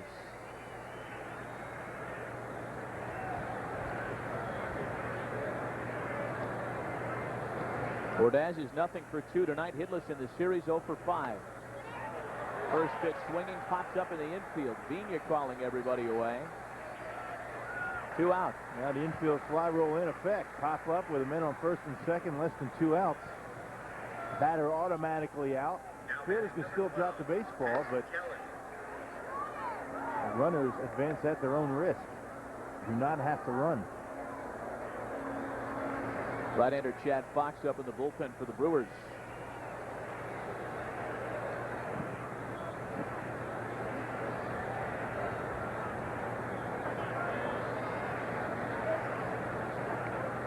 Top of the order, Pat Kelly now. 2-1 Cardinals, top of the 7th inning. Been another well-pitched ball game between Carl and Morris. And Kelly pops up. Grissom charging in from center to retire the side. Nothing despite a couple of base runners in the 7th. 7th inning stretch at County Stadium. Brewers looking for some late offense tonight, trailing the Cardinals 2-1. For the MSC Sports Connection with host Mike Max, and he has the latest in local and regional sports news. For an update on the sports where you live, take it to the max on the MSC Sports Connection, your ultimate sports news connection. Another pitcher's duel between Matt Morris and Scott Carl tonight. Second time in the last week these two have hooked up for a good ball game. Burnitz, Grissom, and Nilsson for the Brewers here in the 7th. Checking in with that situation developing in Baltimore, the perfect game bid by Mike Mussina. It has been broken up on a top of the 8th inning single by Frank Catalano, one of the lesser lights in an offensive attack for the Tigers, who was batting .231 in less than 100 plate appearances this year for the Tigers, but he's the guy that breaks up the perfect game. Well, that's what makes it so difficult to pitch a perfect game, and no hitter for that matter. That's generally the way those go, too, isn't it? Mm-hmm. It's always the guy that maybe is hitting around $2, kind of a middle infielder type of guy, not a power threat. 2-2 to Burnitz.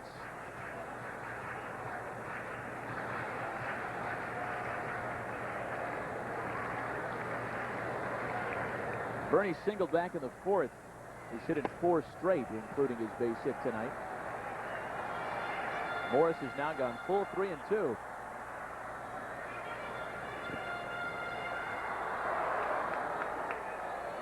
Steve Woodard, yesterday's winner, First Brewer to get to 9 wins on the season. Scott Carl trying to match him tonight. Burnitz grounds to McGuire off of first, who will do it himself. 1 away. Well, it's Bank One Family Day, Sunday, August 23rd, as the Brewers take on the Padres. Bring the whole family out to the ballpark for just $23. Receive 4 upper grandstand tickets, 4 sodas, and 4 hot dogs, but tickets must be purchased in advance by calling 933-9000. Here's Grissom now, takes strike 1. Marquise is 0 for 5 in the series.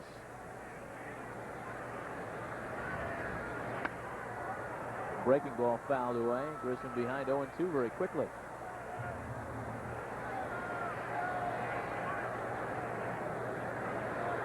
Hit safely in 21 of his last 35. Continues to struggle in this series as he pops up. Pat Kelly is there, 2 away.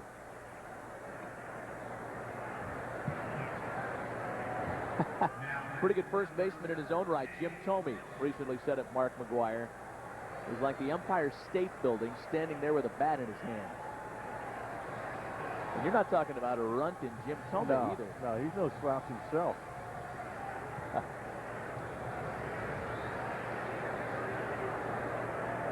Two gone now for David Nilsson.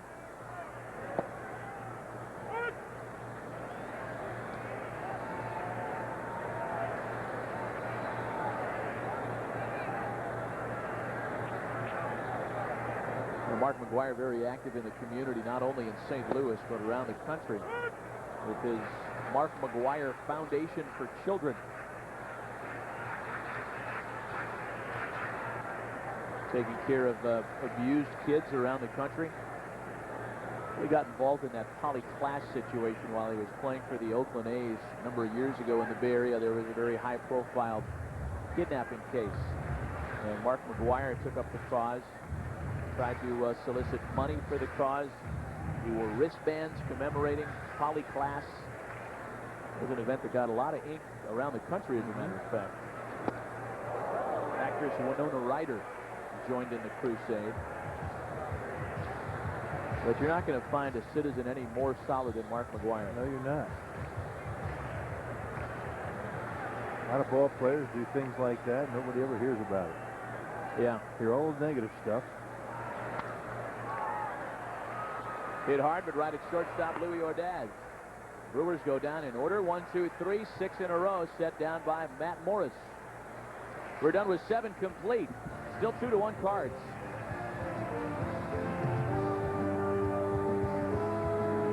Another good pitchers duel tonight here at County Stadium. Scott Carl and Matt Morris matching wits. A 2-1 Cardinal lead as we head to the top of the 8th. Check our Miller Genuine Draft National League scoreboard. John Smoltz goes 3 for 3 as Atlanta leads Cincinnati in the 8th. Houston and Florida finally getting going after a lengthy rain delay to start the ball game. A 10th inning score out of Montreal Dodgers and Expos after that big Woods Atlantic Carlos Perez trade, all tied up in extra innings. Also matching at 4s, the Giants and Mets in the 7th inning at Shea. Pittsburgh doubling up Colorado. That's a 7th inning score from Three Rivers Stadium. Diamondbacks and Cubs still scoreless. That one's in the 8th.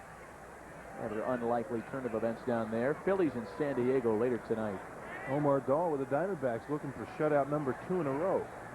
He's legit. Young left-hander. Pitched well against the Brewers down in Arizona earlier in the year. Yeah, sure did. Kevin Tapani matching him pitch for pitch. Strikeout registered by Ray Langford, continuing his frustration. Well, not very often you're going to see an umpire ring a guy up on that. Almost hit him. But Paul Nauert said he went through the strike zone. Ray Langford having a tough series with the umpires.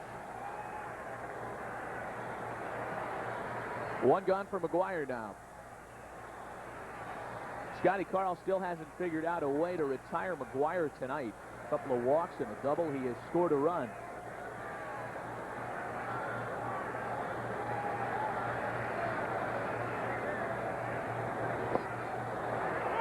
Breaking ball catches a back door. 1-1.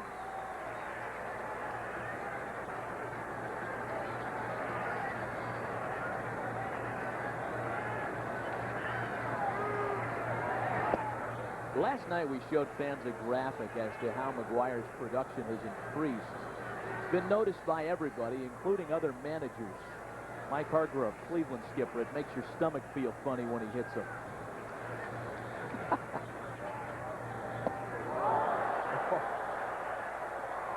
2-2. A mighty hack by Mark McGuire on a 2-1 fastball. Yikes. Swing and a miss, strike 3.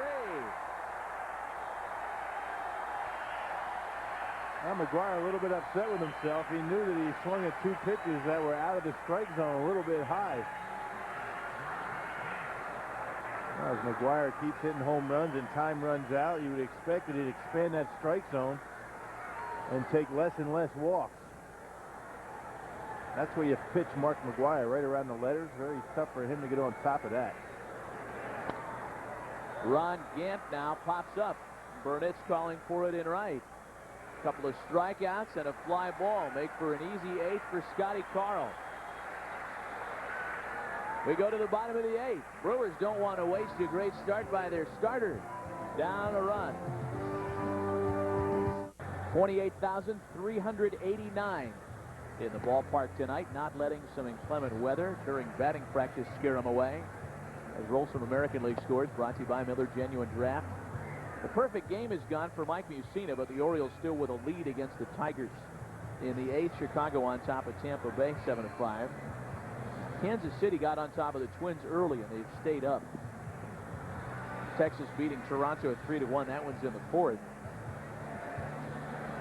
Oakland and New York playing a doubleheader. It was 10-4 Yankees in the first game. Second one yet to start. Boston and Seattle a little later tonight. Cleveland and Anaheim later tonight as well. Brewers will send up a pinch hitter to start the bottom of the 8th, trying to get something done against Matt Morris. Bob Hamlin will pinch hit to start the inning. So it's going to be Hamlin. Pitcher Scott Carl due up next, and he's in the on-deck circle. And then Fernando Vina. You know, Bill, we mentioned the Anaheim Angels a moment ago. And a good friend to baseball broadcasters everywhere. Passed away earlier today. Former Angel radio play-by-play voice and a former longtime radio voice of the Cardinals, Bob Starr. Yeah. Passed away earlier today. It was sad to hear that news. Bob Starr was the announcer for the Angels when I was a player over there in 1989 and 90. A good guy. Leaves behind a wife and 2 sons, our best of the family. Grounded to second base. Kelly to McGuire, and Hamlin is retired.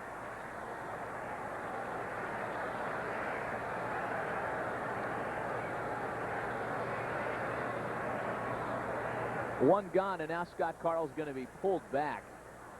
As you may have suspected, they showed Carl in the on-deck circle so as not to tip their hand, and Darren Jackson's going to grab a bat off the bench. Well, Darren Jackson was swinging the bat very well for the Brewers in the last couple of weeks. Obviously, #1 right-hander coming off the bench for Phil Garner now. Jose Valentin still available on the Brewer bench, a switch hitter. I figure Bobby Hughes is going to go in and catch after Mike Matheny was pinch hit for.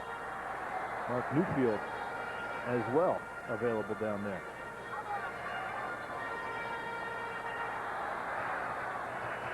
A 1-run ball game late, and the wheels are turning on both benches.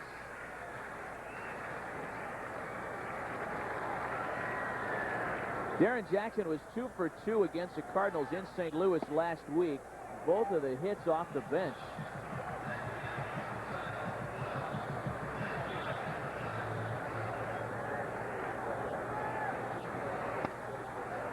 One and one to Jackson.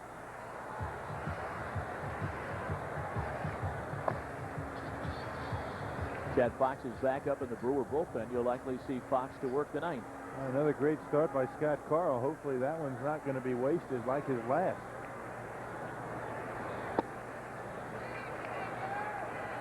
Anytime you go out there, you pitch 8 strong innings, give up only 2 runs, you expect to win. That has not been the case for Scott Carl this year. Has not had a lot of run support. 3-1 to Jackson. Seems like one inning seems to kill Scotty every start, doesn't it? The games that he's not able to win.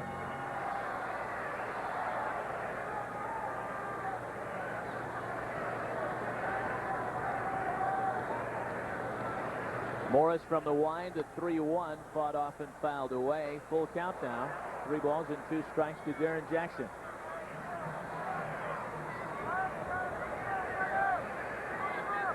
As we've talked about, the major burr in the Cardinals saddle this year has been the bullpen. They're getting just about everything they can out of Morris tonight. Jackson on 3-2 pops up. Kelly's got it, 2 away.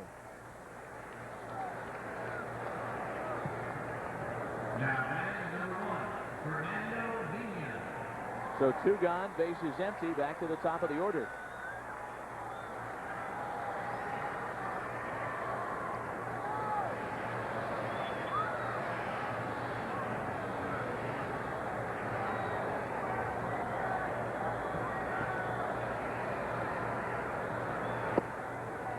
Vina singled in, the only Brewer run against Matt Morris back in the 5th.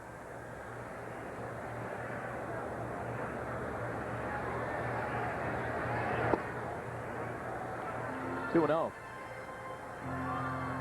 And one thing Matt Morris has been able to do very effectively all night long, except for the 5th inning when the Brewers scored, was keep the leadoff hitter off base. That 5th inning, the only inning that he was unable to get the first out.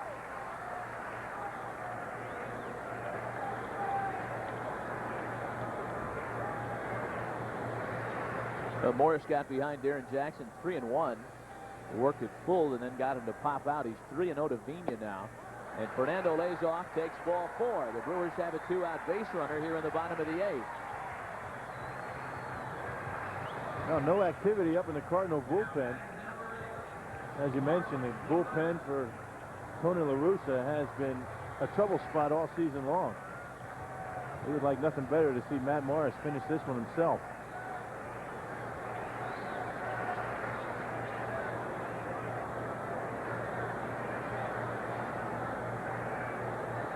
In working into the 8th inning, this has become the longest start of the year by Matt Morris.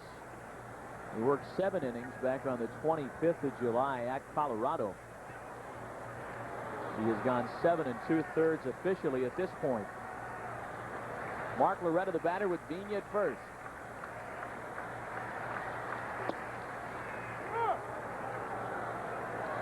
Still doing a good job working both corners. Inside, outside, up and down. He hasn't made any mistakes tonight.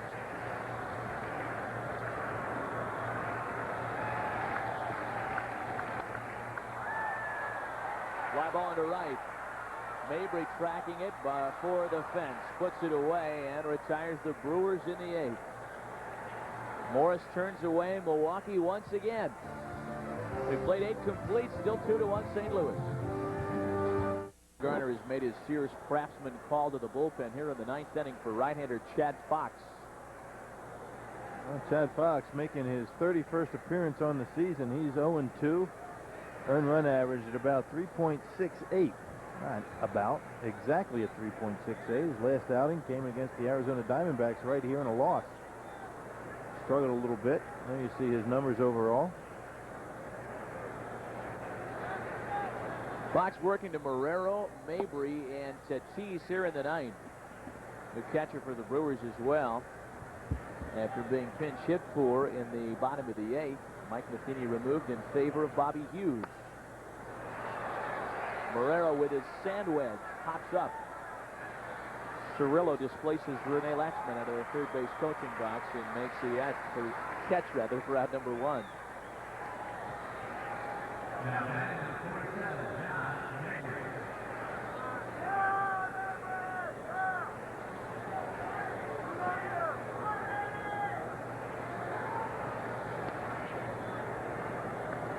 John Mabry now.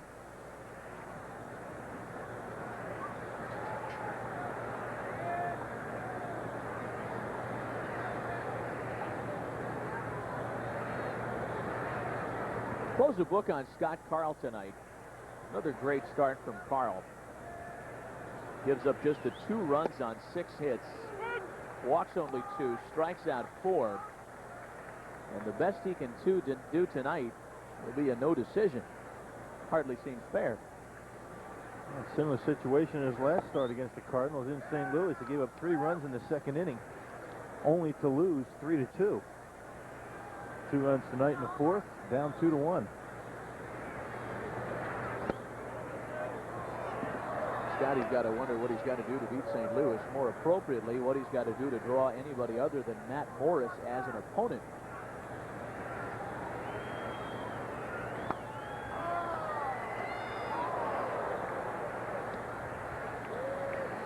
Two balls and 2 strikes on Mabry. Again tomorrow for the Brewers, it's Jeff Juden. Left-hander Kent Merker for St. Louis. Tomorrow at 7 o'clock right here on MSC. A swing and a miss, strike 3. 2 out for Chad Fox in the 9th. Now Chad Fox has been struggling a little bit. You don't struggle when you throw a slider like that. Very sharp late break on it. Had Mabry out in front over the top.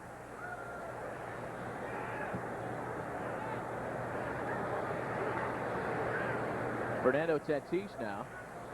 His single back in the 4th drove in what stands up as the go-ahead run currently. When the Brewers bat in the bottom of the 9th inning, you like the part of the order that's due up. It's a 3-4-5 guys, Cirillo, Jahan, Burnitz. Each one of those guys could tie this ball game up with 1 swing of the bat. Yeah, that's why this inning very important for Chad Fox. Don't let St. Louis get on the board.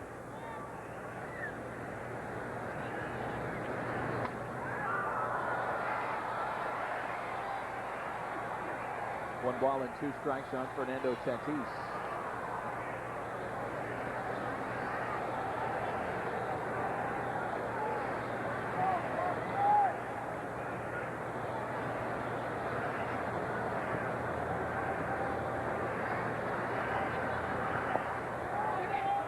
Texas swing, 2-2.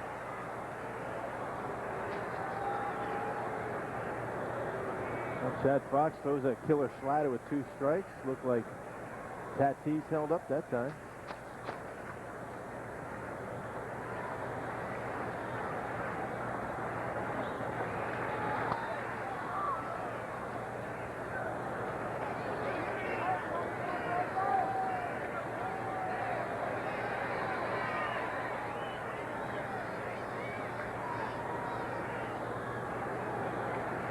Updating that game in Texas.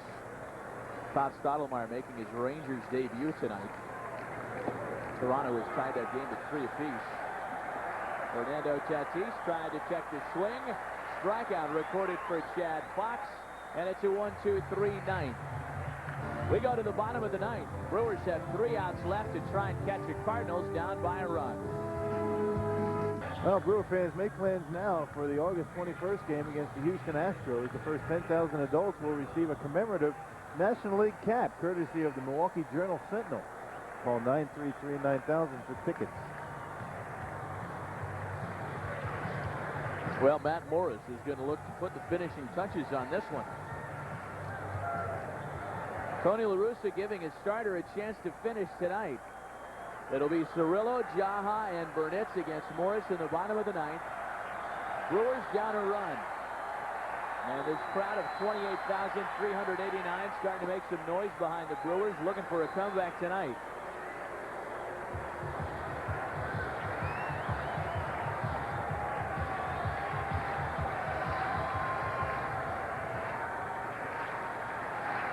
A rare hitless night for Cirillo so far. Grounded to Tatis. After a struggle last night defensively, Tatis has been strong tonight, 1 away. Yeah, he's made some tough plays over there at third base. Tatis has had a tough night at the plate tonight. And Matt Morris has really been on his game all night long. Working the inside corner, the outside corner. Watch where this pitch is. There's our Hoover pickup of the game. The ground ball to Fernando Tatis. And throws out Cirillo. We mentioned only one time have the Brewers been able to put their leadoff hitter aboard all night long.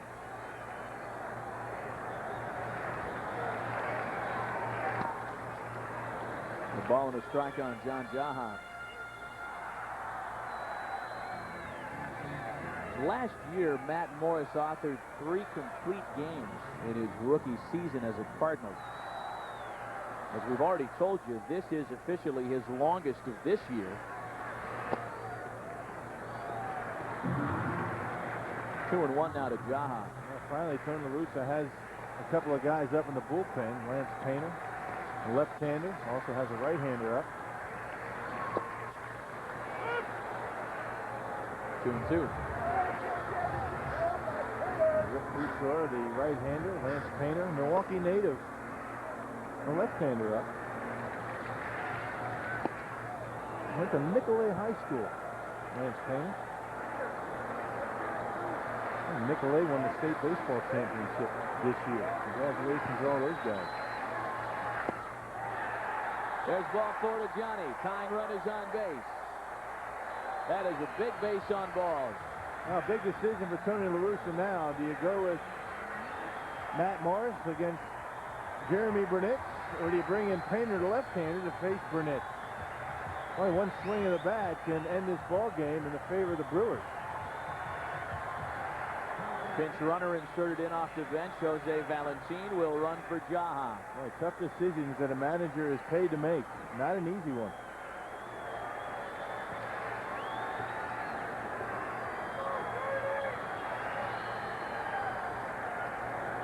Last June, bottom of the 9th inning with Alan Dennis on the mound. Jeremy Burnett hit a home run to win a ball game in the bottom of the 9th. Oh, he'd like to have that one again. Right in his wheelhouse. Jeremy Burnett, he gives that look of disgust that he can't believe he missed it. That was a pitch to drive out of the park. I don't think that's not what Jeremy's thinking. Bernie homered last night, number 26 to lead the team.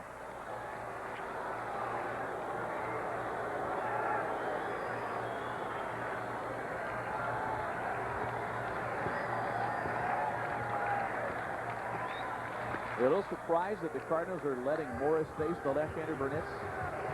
Oh, not the way Morris has been pitching, but certainly you got the left-hander up for a reason. And Burnett's certainly one of those reasons.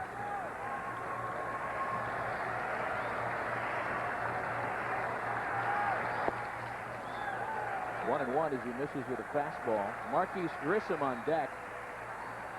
And should it get that far, David Nilsson in the hold. Well, perhaps Tony La Russa waiting for maybe a guy to get into scoring position and pull Matt Morris.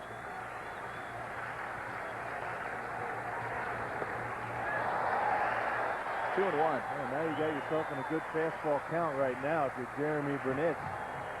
2-1 to count. Matt Morris doesn't want to go 3-1.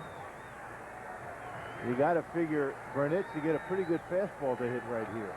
Brewers might send Valentin on this pitch. So Morris is certainly concerned with him over there at first base.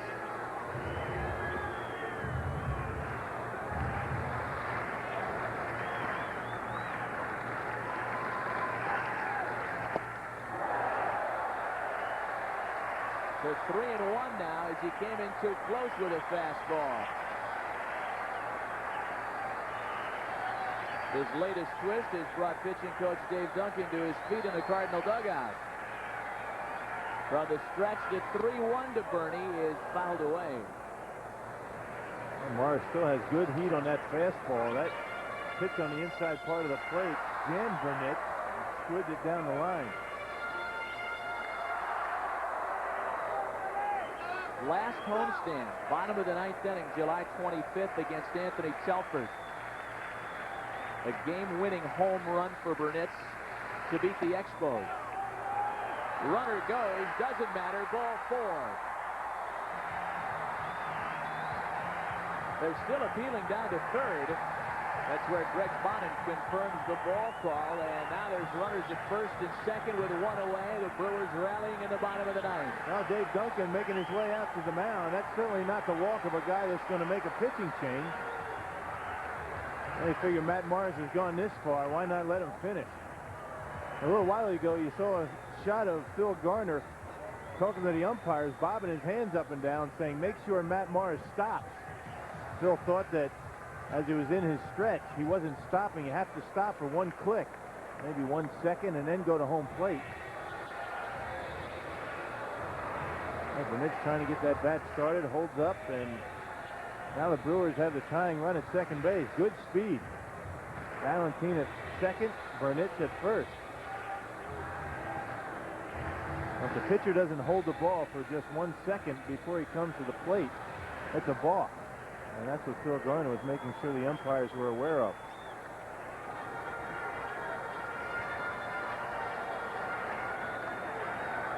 The tying run in scoring position, the winning run on base right behind him. Valentine at second, Burnett at first. Here's Grissom.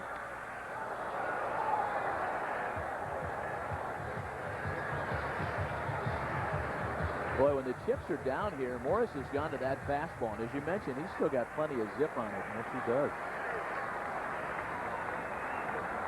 0-1 to Marquise.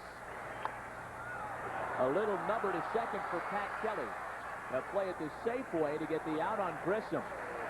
Now the Brewers have runners at second and third. A base hit wins this ball game. It's all going to be up to David Nilsson. Well, now the big decision comes. You've got David Nilsson, who already has a couple of base hits off of Morris. You got the left-hander up in the bullpen. Do you let Morris finish what he starts?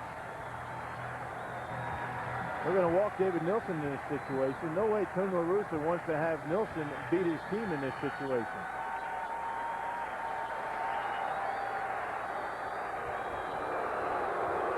Indeed, the intentional walk will be handed out to David Nilsson. And it's all going to come down to Bobby Hughes. Well, now you really don't have a decision to make. You let Matt Morris finish it up. You got Bobby Hughes has yet to make an appearance at the plate tonight. Run doesn't mean anything. David Nilsson's run is immaterial.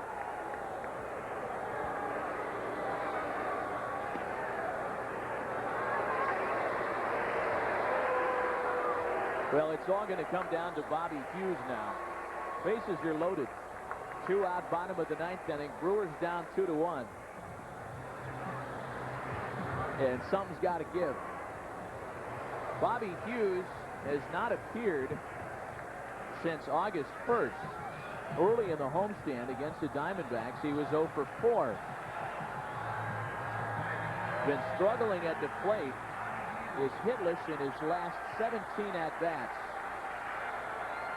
This would be a wonderful way to end a slump.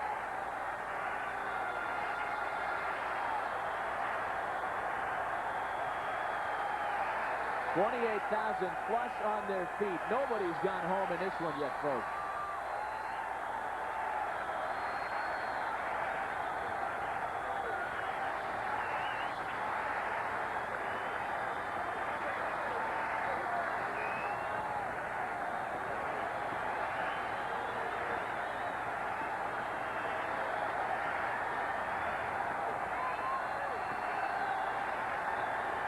Morris is ready.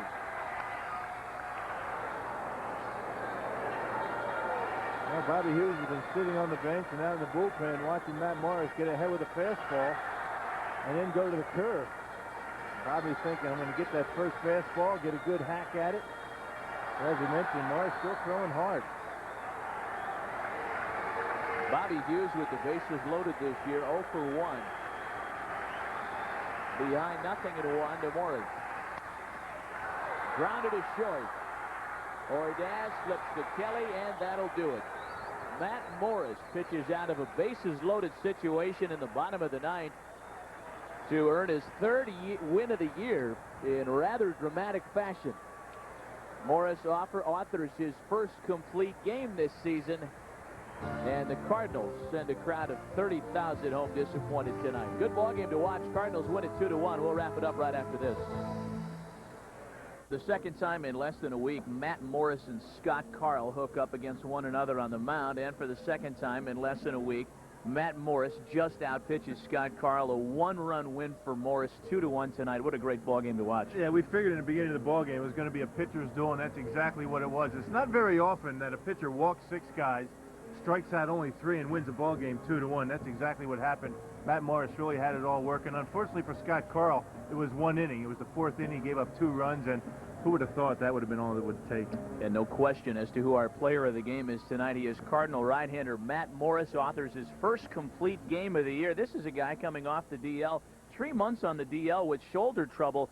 He's pitching like he hasn't had any trouble at all this year. Well, this guy had control of everything he was throwing up there. You can see the fist up in the air, and that kind of is a sign that he's back. Matt Morris outstanding tonight, our Miller Lite player of the game. The Cardinals win it tonight by a score of 2-1. They even up the series at 1 game apiece, setting up a nice situation for tomorrow's rubber match between the Cardinals and the Brewers. Join us right here on MSC tomorrow at 7 o'clock. Cardinals and Brewers wrap up this 3-game series. Final score tonight, Cardinals win a great pitchers duel by a final of 2-1. For Bill Schroeder and producer-director Gary Kirby, this is Matt Vasgersian thanking you for tuning us in. We'll see you tomorrow night.